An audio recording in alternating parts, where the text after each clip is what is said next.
of the Labour Party filming on my mobile phone while confined to my house. But we are in extraordinary times.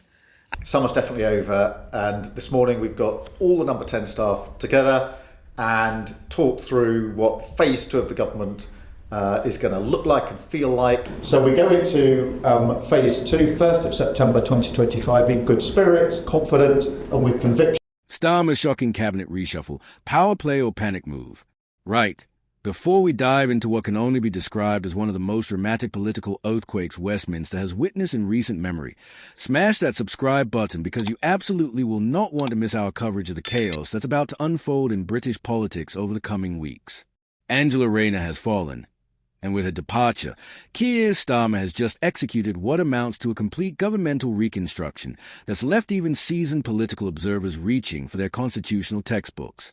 This isn't just a reshuffle. Ladies and gentlemen, this is Starmer playing chess whilst his opponents are still figuring out checkers, and the implications are absolutely staggering.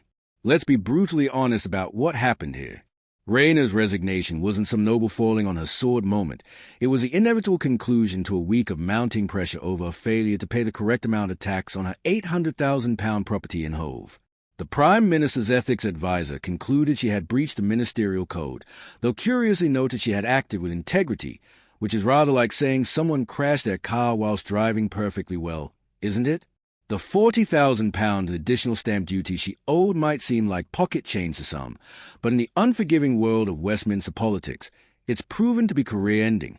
But here's where it gets absolutely fascinating, and why you need to subscribe to stay ahead of these developments, because what Starmer did next was nothing short of political genius wrapped in crisis management.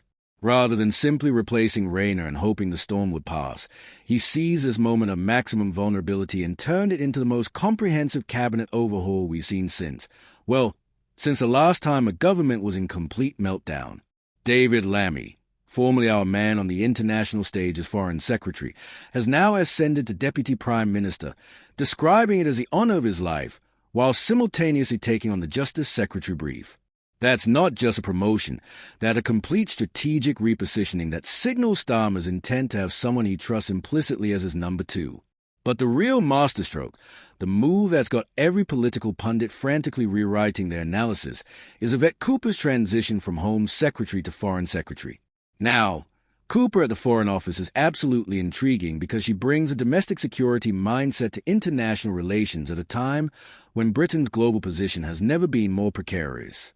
She's sharp, she's experienced, and she's got the kind of political instincts that could either stabilize Britain's international relationships or completely reshape them. Meanwhile, Shabana Mahmood steps into Cooper's former role at the Home Office, and if you know anything about Mahmood's political trajectory, you'll understand why this appointment has got the civil service absolutely buzzing with anticipation. Here's what's really remarkable about this reshuffle, and why you absolutely must subscribe to keep up with our analysis, because the traditional political playbook has been completely torn up. Steve Reed has inherited Rayner's housing portfolio, which means the government's most contentious domestic policy area is now in the hands of someone who's going to have to deliver on promises that were already looking rather optimistic. The pressure on Reed is going to be absolutely immense, and his success or failure could define the next phase of Starmer's premiership. But let's talk about the elephant in the room, shall we? This reshuffle represents the first time in British political history that all 3 great offices of state beneath the Prime Minister, Home Secretary, Foreign Secretary, and Chancellor are held by women. That's not just a historical footnote. That's a fundamental shift in the power dynamics of British governance, and the implications are going to ripple through every policy decision, every international negotiation, and every domestic crisis that emerges in the coming months. The political opposition has been absolutely savage in their response, and frankly, they've got some rather pointed observations. Nigel Farage, with his characteristic flair for the dramatic, described this as shuffling deck chairs on a sinking government, whilst Kemi Badenoch suggested the Prime Minister was deep in crisis. Now, one might argue that this is precisely the kind of predictable partisan response we'd expect, but the underlying criticism cuts rather deeper than mere party politics. When a Prime Minister executes a reshuffle of this magnitude just over a year into his tenure, it raises fundamental questions about governmental stability and strategic direction. Is this the action of a leader confidently reshaping his team for the challenges ahead? Or is this the desperate maneuvering of someone who's realized his original appointments were fundamentally inadequate? The answer, as is so often the case in British politics, is probably somewhere in the uncomfortable middle ground between those two interpretations. What's absolutely crucial to understand, and why you need to subscribe to our channel for the most insightful political analysis, is that this reshuffle comes at a moment when Starmer's approval ratings have been taking a rather concerning downward trajectory. Reform UK has been gaining ground, traditional Labour supporters have been expressing doubts, and the Conservative opposition, despite their own internal challenges, has been finding its voice on several key issues. In this context, the reshuffle isn't just about replacing Angela Rayner, it's about Starmer attempting to demonstrate that he's still very much in control of both his party and his government. The dismissals of Lucy Powell and Ian Murray have sent shockwaves through their respective political communities, and the reaction from Scottish Labour about Murray's departure has been particularly telling. When a Prime Minister starts removing people who were considered safe pairs of hands, it suggests either a level of confidence that borders on arrogance or a level of desperation that borders on panic.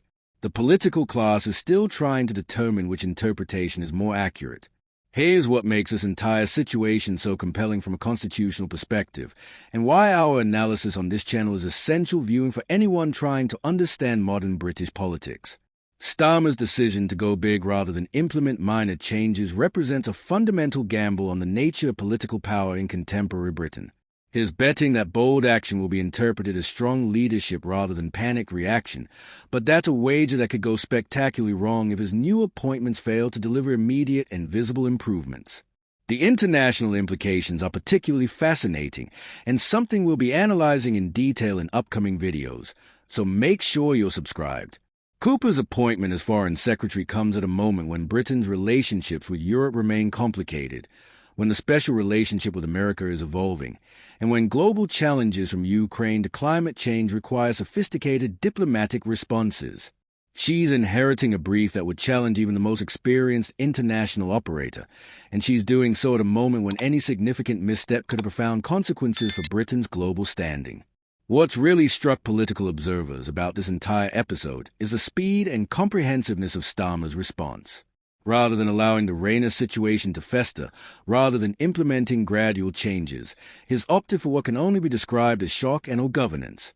That's either the mark of a prime minister who's learned from the mistakes of his predecessors, or it's the action of someone who's realized that his political situation is more precarious than anyone had previously understood. The challenge for Starmer now, and something we'll be monitoring closely in our upcoming coverage, is whether this new team can deliver the kind of immediate improvements that justify such dramatic changes. The public, already skeptical about political promises and governmental competence, will be watching with particular attention to see whether these appointments represent genuine improvements or merely cosmetic changes designed to distract from underlying problems. This reshuffle has fundamentally altered the political landscape in ways that will continue to unfold over the coming months. The new dynamics within the cabinet, the different approaches these appointments will bring to their respective briefs, and the international reaction to Britain's changing governmental composition will all contribute to a political narrative that's only just beginning to develop. The reality is that Starmer has just executed one of the boldest political moves in recent British history, transforming a moment of maximum vulnerability into an opportunity for comprehensive governmental renewal. Whether that gamble pays off will determine not just the success of his premiership, but potentially the future direction of British politics itself. This is exactly the kind of political drama that defines governments and shapes the future of nations. Make sure you're subscribed to UK Connors, because the next few months are going to be absolutely crucial for understanding where British politics is heading, and you won't want to miss a single moment of our coverage as this extraordinary political story continues to unfold.